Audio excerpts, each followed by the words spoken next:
या है तू बेवफा, तुझे पता है तेरे दिल को पता। सब दिखावा था। रायना की हालत काफी खराब हो गई थी, उसको उस वक्त इमरजेंसी में ले जाने की जरूरत थी। देखिए अभी कुछ कहा नहीं जा सकता, हम उनका बीपी कंट्रोल करने की कोशिश कर रहे हैं। अब उनको ब्रीथिंग प्रॉब्लम भी हो रही है, उन्हें ऑक्सीजन की भी जरूरत है। आज नहीं आई थी वो?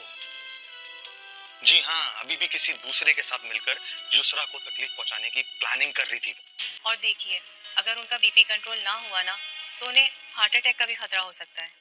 पता है आपकी सबसे अच्छी बात क्या है? कि जैसे ही आपको अपनी गलती का एहसास होता है आप फौरन माफी मांगते हैं। अलग शुक्र अदा करता हूँ कि उसने मुझे तुम जैसा जीवन साथी थी। एक लड़की की जिंदगी बर्बाद करने की कोशिश की, उसके खानदान को नुकसान पहुंचाया, रुस्वा किया। अरे हाँ, मैं आपको बताना भूल गई, अनुषा और हमदान रायना को लेकर हॉस्पिटल गए हैं।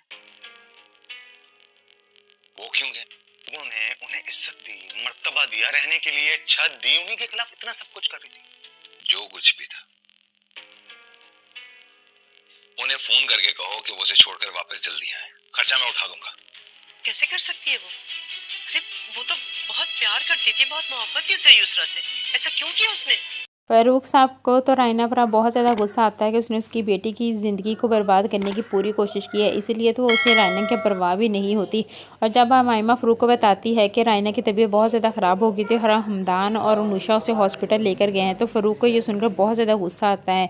इसलिए वो मायमा से कहते हैं कि तुम अनुषा और हमदान को अभी के अभी फ़ोन करो, उनसे कहो कि वहाँ उसे छोड़कर घर वापस आ जाएँ, जिस पर मैं सारा बिल उसका अदा कर दूँगा, खर्चा सारा मैं उठा लूँगा। क्योंकि फ़ारूक अब रायना की इस हरकत पर बहुत ज़्यादा गुस्सा है, इसलिए वो चाहता है कि घर का कोई भी फर्द रायना के पास ना ठहरे।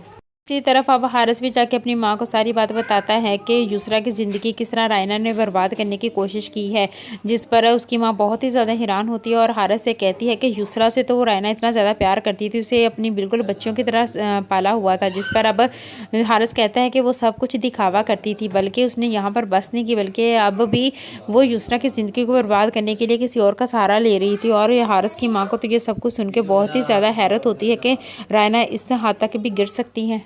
इसी तरफ हॉस्पिटल में रायना की तबीयत बहुत ही ज़्यादा ख़राब होने लगती है। डॉक्टर भी अनुषा से अब कहते हैं कि रायना की तबीयत बहुत ज़्यादा ख़राब है, उसका बीपी बहुत ज़्यादा बढ़ा हुआ है, अगर बीपी कंट्रोल ना हुआ तो फिर उसको हार्ट अटैक का भी खतरा है। ये सुनकर तो अनुषा बहुत ज़्यादा घबरा जाती है और फ़ारूक को फ़ोन करके कहती है कि आप भी हॉस्पिटल आ जाए, रायना आंटी की तबीयत बिल्कुल भी सही नहीं है। हमदान भी अपने बाप से कहता है, लेकिन फ़ारूक तो अब रायना की कोई भी परवाह नहीं करता और कह देता है कि उसे वहीं रहने दो, क्योंकि मैं अब रायना की शक्ल भी देखना नहीं चाहता, तुम लोग भी घर वापस आ जाओ और सारे खर्चा मैं खुद ही वहाँ पर बिल अदा कर दूंगा। जिस पर अब हमदान कहता है कि नहीं बाबा, आप नहीं आना चाहते तो ना आए, लेकिन हम रायना आंटी को इस तरह अकेला नहीं छोड़ सकते, उन्होंने जो कुछ भी किया उसका उनको बदला मिल जाएगा, लेकिन हम तो अपनी तरफ से उनके साथ अच्छा कर सकते हैं ना।